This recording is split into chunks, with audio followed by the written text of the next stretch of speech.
Hello everyone, welcome back to another video. In this video, we are going to learn about consumption. Consumption in case of NPO. Now what is consumption? Consumption of sports material in case of a sports club. Consumption of medicine in case of hospitals. Okay, so there are consumptions. How do we calculate consumptions? Now, statement showing calculation of stock consumed. Opening stock at purchase less closing answer आपके पास है। सीधी सी बात है, हमारे पास 1 लाख रुपए की medicine थी hospital में, हमने पूरे साल में 11 लाख रुपए की और खरीदी, तो टोटल हमारे पास कितनी होगी 12 लाख की। अब साल के आखिर में हमारे पास 2 लाख रुपए की मेडिसिन बच रही हैं, तो हमने कंज्यूम कितनी करी? तो हमने 1 लाख रुपए की ओपनिंग रखी हुई थी हमारे पास, 11 लाख रुपए की हमने और खरीदी, और हमारे पास 2 लाख रुपए की अभी भी बच रही है। तो अगर हम कैलकुलेट करें तो हमारा आंसर आता है कि हमने 10 लाख रुपए की मेडिसिन को कंज्यूम कर दिया। तो ये एक सिंपल मेथड है और ये सिंपल लॉजिक के ऊपर है। देखिए, करने के तरीके बहुत सारे हैं पर ये सबसे सिंपल है। अब बात ये आ जाती है कि परचेज दो तरीके की होती है, कैश परचेज और क्रेडिट परचेज। कैश परचेज आपको क्वेश्चन में हमेशा गिवन होगी, याद रखिए। क्रेडिट परचेज आपको निकालनी पड़ेगी। क्रेडिट परचेज किससे होगी? क्रेडिटर्स से। तो मैं आपको प्रेफर करूंगा कि आप क्रेडिटर्स का अकाउंट बनाना सीख लें। क्रेडिटर्स लायबिलिटी है, लायबिलिटी इंक्रीज होने पे क्रेडिट और डिक्रीज होने पे डेबिट होती है। ठीक है, तो अब ओपनिंग बैलेंस यहाँ आता है क्रेडिटर्स का, क्लोजिंग बैलेंस यहाँ आता है क्रेडिटर्स का। ओपनिंग बैलेंस, अगर कभी क्रेडिटर्स को एडवांस दे रखा है तो ओपनिंग बैलेंस एडवांस का यहाँ आएगा और क्लोजिंग बैलेंस एडवांस का यहाँ पे आएगा। दूसरी बात, अगर आप क्रेडिटर्स से गुड्स खरीदते हैं तो बैलेंस बढ़ेगा, तो बैलेंस इंक्रीज होगा, तो क्रेडिटर्स का यहाँ पे आएगा। अगर परचेज है, हमें यही आइटम यहाँ से अकाउंट से चाहिए होता है, तो ये ज्यादातर क्या बनता है? Balancing figure. उसके अलावा अगर हम क्रेडिटर्स को पेमेंट करते हैं तो पेमेंट से क्रेडिटर्स कम होंगे, तो जो भी उनकी पेमेंट करी वो यहाँ पे आएगी।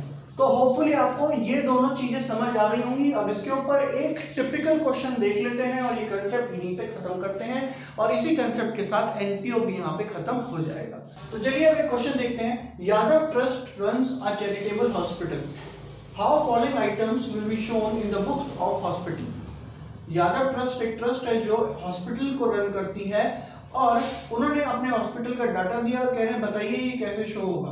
तो ठीक है, अब इसके अंदर स्टॉक ऑफ मेडिसिन दे रखा है साल 2019 का और फाइनेंशियल ईयर 2020 का। 1 अप्रैल से शुरू हो रहे हैं और खत्म हो गए 31 मार्च में। तो हमें कुछ नहीं करना है, इन आइटम्स को पुट करना है। देखिए कैसे। स्टॉक ऑफ मेडिसिन ओपनिंग कितना है? 3 लाख रुपए। तो स्टॉक ऑफ मेडिसिन ओपनिंग कितना है? 3 लाख रुपए। यहाँ पे आप लिख लीजिए 3 लाख रुपए। ठीक है, स्टॉक ऑफ मेडिसिन क्लोजिंग कितना है? 50,000 रुपए। तो इसको यहाँ लिख लीजिए, क्लोजिंग स्टॉक को 50,000 रुपए। इसके अलावा ये कह रहे हैं कि क्रेडिटर्स कितने हैं मेडिसिन के? ओपनिंग क्रेडिटर्स है 2 लाख रुपए, तो ओपनिंग बैलेंस क्रेडिटर्स का है 2 लाख रुपए, यहाँ पे लिख लीजिए। क्लोजिंग क्रेडिटर्स है 1,30,000 रुपए, तो 1,30,000 रुपए यहाँ पे लिख लीजिए। एडवांस पेमेंट टू क्रेडिटर्स है 20,000 रुपए। ओपनिंग एडवांस है 20,000 रुपीज, और जो क्लोजिंग एडवांस है वो है 1,30,000 रुपए। ठीक है, कभी कभी क्रेडिटर्स को एडवांस पेमेंट भी करनी पड़ जाती है। और यहाँ लिखा है amount paid to creditors. Creditors को हमने 10,80,000 रुपए दिए हैं, तो क्रेडिटर्स को पे करेंगे तो यहाँ लिखेंगे 10,80,000 रुपए। ठीक है, अब हमने सारा डाटा रख लिया, अब डाटा का टोटल कर लेते हैं। ये हो गया 11 लाख, ये हो गया 12 लाख, 12,30,000 रुपए।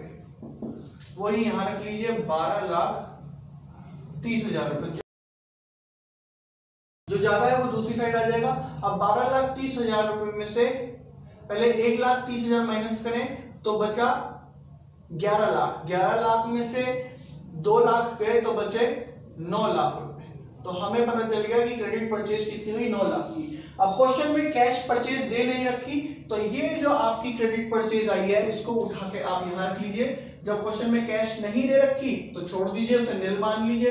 सारी की सारी क्रेडिट हो गई कितने रुपए की? 9 लाख रुपए की।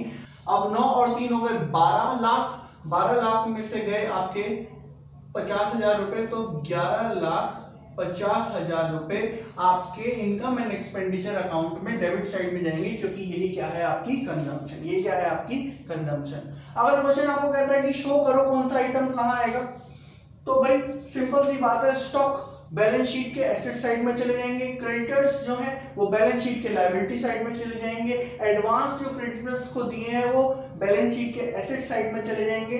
तो ऐसे इसको रिप्रेजेंट कर सकते हैं। तो वैसे तो हमें जो मेन आइटम चाहिए वो ये है। जब आप कोई बड़ा क्वेश्चन करेंगे तो उसके साथ भी ये आ सकता है, नहीं तो ये अलग से भी पूछा जा सकता है। होपफुली आपको कंजम्पशन समझ आ गया। कंजम्पशन में इससे ज्यादा कुछ भी नहीं है। Thank you class.